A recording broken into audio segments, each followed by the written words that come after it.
కర్నూలు జిల్లా retired minority employees welfare association ఆధ్వర్యంలో స్థానిక కలెక్టరేట్లోని మసీదు ప్రాంతంలో విలేకరుల సమావేశం నిర్వహించారు. ఈ సమావేశంలో all India federation of minority employees welfare association chairman మరియు ఫౌండర్ ప్రెసిడెంట్ అయినటువంటి సయ్యద్ హుసేన్ మాట్లాడుతూ మైనారిటీ ఎంప్లాయీస్ కు అనేక సమస్యలు ఉన్నాయని తెలిపారు. మైనారిటీలకు ఉద్యోగాలు రావాల్సిన 4% రిజర్వేషన్లు రావడం లేదన్నారు. మైనారిటీలపై పని ఒత్తిడి ఎక్కువగా ఉందని, దీనితో పాటు మైనారిటీలను వివక్షకు గురి చేస్తున్నారన్నారు. SIR కార్యక్రమం ఎక్కువగా మైనారిటీ ఓటర్లను ఇతర రాష్ట్రాల్లో తొలగించారని, ఆ విధంగా ఆంధ్రప్రదేశ్ రాష్ట్రంలో జరగకుండా చూస్తామన్నారు. SIR పై మైనారిటీలకు అవగాహన కల్పిస్తామని తెలిపారు. ఈ కార్యక్రమంలో రోషన్ అలీ, మెహబూబ్ బాషా, మౌలాలి, నూర్ అహ్మద్ పాల్గొన్నారు. జరిగిన నష్టం గురించి చూస్తే ఎక్కువ భాగం ముస్లిం ఓటర్స్ను తొలగించడం జరిగింది. ఇది ఎందుకు ఈ విధంగా జరుగుతూ ఉంది అనేది ఒక ప్రశ్నార్థకమైన విషయం మా ముందర ఉంది. కాబట్టి ఇటువంటి అవకతవకలు, ఇటువంటి తొలగింపులు ఈ మైనారిటీస్కు ఆంధ్రప్రదేశ్లో జరగకూడదు అనే ఒక ముఖ్య ఉద్దేశంతో ఈరోజు ఈ సంఘం ఏర్పాటు చేయడం జరిగింది. రేపటి నుంచే మా ప్రతినిధులు ప్రతి మసీదులో ఒక కమిటీ మెంబర్స్తో కలిసి కూర్చొని అక్కడ SIRకు సంబంధించిన అవేర్నెస్ క్యాంప్స్ నిర్వహిస్తారు. వచ్చే వారి యొక్క సందేహాలను నివృత్తి చేస్తారు. కాబట్టి ఈ కార్యక్రమం కూడా రేపు ఒక నెల రోజుల పాటు ఈ సంఘం నిర్వహించాలనే ఒక సదుద్దేశంతో ఈరోజు ఈ సంఘాన్ని ఏర్పాటు చేయడం జరిగింది. ఈ సంఘానికి కొత్తగా ఎన్నికైన సభ్యులకు నేను వారికి హృదయపూర్వక అభినందనలు తెలియజేస్తూ, మరి ఈ సంఘంకు రాబో దినాల్లో వచ్చే ఏ సమస్యపైన అయినా కానీ కలెక్టర్తో వారికి మాట్లాడేదానికి కానీ, లేదా SP గారితో మాట్లాడేదానికి కానీ, లేదా ఏ జిల్లా అధికారితో కానీ మాట్లాడేదానికి ఈ సంఘం ముందు ఉంటుందని చెప్పేసి నేను ఆశిస్తూ, మరి ఈ సంఘం ఇంకా ఎన్నికైన ఇషాక్ సాబ్ని మాట్లాడాల్సిందిగా కోరుతున్నాను.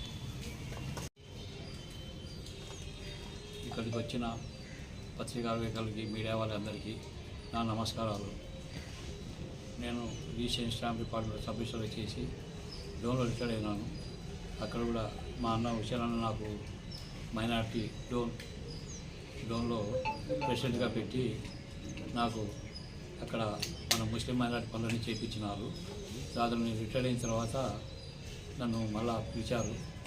నేను నా డిపార్ట్మెంట్లో కూడా స్టేట్లో, డిస్టిక్లో, యూనియన్లో కర్నూలు జిల్లా నుంచి నేను యూనియన్ ఫామ్ చేసి అన్ని డిపార్ట్మెంట్లకు చాలా పనులు చేసి ప్రాబ్లమ్స్ ఉంటే కూడా ఇది చేసినాను. ఇవన్నీ విషయాలన్నా కూడా తెలుసు, మా ఆఫీస్కి వచ్చి చేస్తుండేవారు. తర్వాత చైర్మన్ కూడా నాకు పిలిచి, ఇప్పుడు నువ్వు రిటైర్డ్ అయినావు కాబట్టి రిటైర్డ్ ఎంప్లాయీ దాంట్లో, మైనార్టీ దాంట్లో నువ్వు సెక్రటరీగా ఉండి నీ విధులు నిర్వహించమని చెప్పారు. నా సహాయశక్తిలో మా మైనార్టీ వాళ్ళకి నేను సహాయం చేస్తాను. ఇంకోటి నేను చైర్మన్ కూడా చెప్పాను, ఆల్మేవా కమిటీ వాళ్ళను మమ్మల్ని కూడా దాంట్లో మెంబర్గా చేర్చి ప్రతిరోజు అంటే డే బై డే ఒక మసీదులో ఒక మీటింగ్ కండక్ట్ చేస్తే, ఎందుకంటే ఫస్ట్గా ఇప్పుడే వచ్చాను కాబట్టి నాకు దీని మీద అవగాహన లేదు. అన్నగారు చెప్పాను కూడా, మీరు ప్రతిరోజు అదే డే బై డే కానీ ప్రతి ఒక్క మసీదులో పెట్టి SIR గురించి, వేరే ప్రాబ్లమ్స్ ముస్లిం మైనార్టీ వాళ్ళ గురించి అందరికీ కూడా అవగాహన కల్పించి, వాళ్ళకు ఓటు హక్కులు అన్నీ కల్పించి వాళ్ళకి రావాల్సిన అవన్నీ బెనిఫిట్స్ అని చేయాలని నేను నా తరఫున సహాయశక్తులకు కృషి చేస్తానని చెప్పి నేను సెలవు తీసుకున్నాను. పత్రికా విలేకరులందరికీ నా యొక్క హృదయపూర్వక నమస్కారము. ఈరోజు ఇక్కడ ఈ రిటైర్డ్ ఎంప్లాయీ అసోసియేషన్ తరఫున ఇక్కడ జరగబోయేది అంటే, చాలామందికి చాలా సమస్యలు ఉన్నాయి. వాటికి సాధ్యమైనంత వరకు మేము న్యాయం చేయడానికి ప్రయత్నం చేస్తాం. అందులో ఇక్కడ ఉండే పెద్దలు మమ్మల్ని వైస్ ప్రెసిడెంట్గా ఎన్నుకున్నారు. నా పేరు నూర్ అహ్మద్. నేను ఆర్డబ్ల్యూఎస్ డిపార్ట్మెంట్లో పనిచేస్తూ రిటైర్ అయినాను, అసిస్టెంట్ ఇంజనీరు. అందులో SIR అనే ఒక ఇది ఇప్పుడు ఒకటి జరగబోతూ ఉంది. ఇక ముందు ప్రజలలో ఇది అవగాహన తీసుకొని వచ్చి వాళ్ళ యొక్క సమస్యలు ఏమన్నా ఉంటే వాళ్ళకు సంజాయించి ఈ విధంగా చేస్తే అలా ఏమన్నా ఇబ్బందికరంగా ఉంటే వాళ్ళకు సహకరించి పూర్తి స్థాయిలో చేస్తానని ఈ సదవకాశం ఇచ్చినందుకు మీ అందరికీ ధన్యవాదాలు. పాత్రికేయ మిత్రులందరికీ వందనాలు. ఈనాడు నూతన కార్యవర్గం ఏర్పాటు చేసినటువంటి పెద్దలందరికీ కూడా నా నమస్కారం తెలియజేస్తున్నాను. కర్నూలు జిల్లా తరఫున ఎంతో అనుభవం ఉన్న ఎన్నెన్నో సంఘాల్లో పనిచేసినటువంటి పెద్దల్ని ఈ కార్యవర్గానికి అధ్యక్షుడిగా, కార్యదర్శుడిగా, ఆనరీ ప్రెసిడెంట్గా ఎన్నుకోవడం జరిగింది.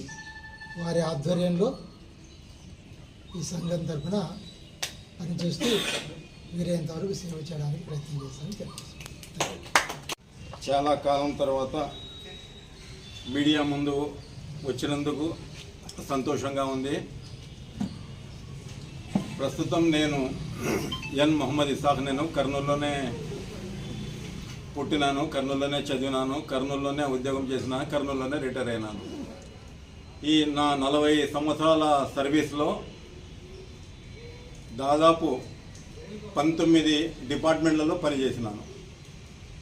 బై టైపిస్ట్ అసోసియేషన్లో, స్టెనోస్లో, తర్వాత మన ఎన్జిఓస్ అసోసియేషన్లో కూడా ఏదో ఒక కార్యవర్గ సభ్యునిగా ఉంటున్నాను. అన్నిటికీ న్యాయం చేసినాను.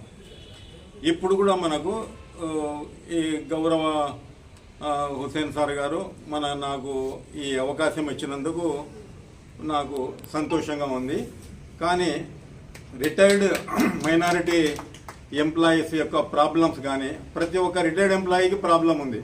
రిటైర్ అయిన వాళ్ళకు పెన్షన్ రావడం లేకుంటే వేరే రావడం లేకుంటే మనం హెల్త్ పాయింట్ ఆఫ్ సంవత్సరాలు దాటిపోయినా కానీ మెడికల్ రీఎంబర్స్మెంట్లు రావడం అట్లాంటివి. వీటికి అన్నిటికీ మనము గవర్నమెంట్తో ప్రేమతోనో అభిమానంతోనో భయపడిచ్చో మనం పనులు సాధించుకునే దానికి మేమందరం కలిసి ప్రయత్నం చేస్తాము. మా అసోసియేషన్కు కొంచెం ముందుకు తీసుకుపోవాలంటే, చాలా అభివృద్ధి చెందేటట్టు చేయాలంటే దీనికి ముఖ్యమైన పాత్ర మీరు పత్రికా సోదరులు. ఈ పత్రికా సోదరుల వల్ల మీరు చాలా సహాయం చేసిన వారవుతారు. అందుకు మీరందరూ దయచేసి మన వార్తలు కానీ, మన విషయాలు కానీ, మన ప్రాబ్లమ్స్ కానీ ఏమైనా ఉంటే ప్రజల దృష్టికి తెచ్చి మన ప్రాబ్లమ్స్ సాల్వ్ చేసుకొని మన అసోసియేషను ఉన్నత స్థాయికి పోయేదానికి మీరందరూ ప్రయత్నం చేయాలని హృదయపూర్వకంగా అందరికీ కోరుకుంటూ ఈ అవకాశం ఇచ్చిన పెద్దలకు థ్యాంక్స్ చెప్పుకుంటూ విరమిస్తున్నాను. Jai Hind. Maqbool Hussain, retired principal, government degree college. ఈరోజు ఇక్కడ రిటైర్డ్ ఎంప్లాయీస్ యూనియన్లో ట్రెజరర్గా నన్ను ఎన్నుకోవడం జరిగింది. దీనికి ఫస్ట్ పెద్దలకి అందరికీ ధన్యవాదాలు తెలుపుకుంటున్నాను. So retired employees